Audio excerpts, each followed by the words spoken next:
গত কয়েকদিন ধরেই কিন্তু পশ্চিমবঙ্গের সমস্ত কৃষকের মোবাইলে এই এসএমএসটি আসছে। এই এসএমএসটিতে ঠিক কী বলা হয়েছে তার বিস্তারিত আলোচনা করব আমরা এই ভিডিওতে।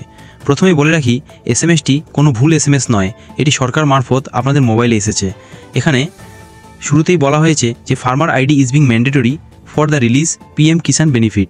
সহজ ভাষায় বলে এটাই বোঝাচ্ছে যে পিএম কিষাণ সুবিধাভোগীদের জন্য ফার্মার আইডি অবশ্যই তৈরি করতে হবে। যদি এটা না থাকে তাহলে আপনাকে অবশ্যই এটি বানানোর জন্য বলা হচ্ছে। তা এখনও আপনারা সবাই ভাবছেন যে ফার্মার আইডিটা কী, এটি সরকার কেন করছে। তো বলে রাখি, ফার্মার আইডি হচ্ছে এমন একটি আইডি যার মাধ্যমে সরকার আপনাদের পরিচালনা করার জন্য একটি প্রোফাইল তৈরি করবে। এখন বিষয় হচ্ছে যে আমাদের কি কি করতে হবে।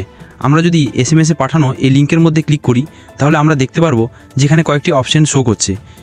কিভাবে আমরা ফার্মার আইডি ক্রিয়েট করব তার প্রসেসগুলি চলুন একবার দেখে নিই।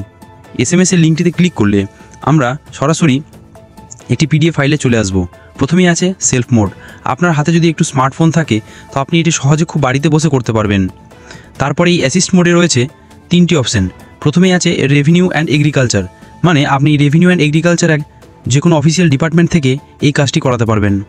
দ্বিতীয়তে রয়েছে সহায়ক এবং তৃতীয়তে রয়েছে কমন সার্ভিস সেন্টার বা সিএসসি সহায়তা কেন্দ্রগুলি।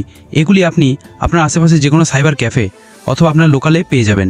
3 নম্বর হয়েছে লং টার্ম। এই লং টার্ম কথার অর্থ হচ্ছে যে আপনি সরকারি যে কোনো এগ্রিকালচার বিষয়ে অফিসে গিয়ে এই ফার্মার আইডিটি ক্রিয়েট করতে পারবেন। দেখুন, তবে পশ্চিমবঙ্গে এই ফার্মার আইডির কাজটি এখনও শুরু হয়নি, খুব শীঘ্রই শুরু হবে। আপনি ওয়েবসাইটে গেলে দেখতে পারবেন যেখানে অনেক অপশন রয়েছে, কেওয়াইসি থেকে শুরু করে মোবাইল আপডেট থেকে শুরু করে সমস্ত কিছু আছে, কিন্তু ফার্মার আইডি ক্রিয়েট করার কোনো অপশন এখনও কিন্তু এই ওয়েবসাইটের মাধ্যমে দেওয়া হয়নি। তো যখন দেওয়া হবে তখন আপনি যে কোনো অনলাইন হয়ে এমন শপে অথবা যে কোনো সরকারি এগ্রিকালচার সংক্রান্ত অফিসে গিয়ে বানাতে পারবেন। কিন্তু এখনও পর্যন্ত ফার্মার আইডি ক্রিয়েট করার যে প্রসেস সেটা এখনও চালু হয়নি।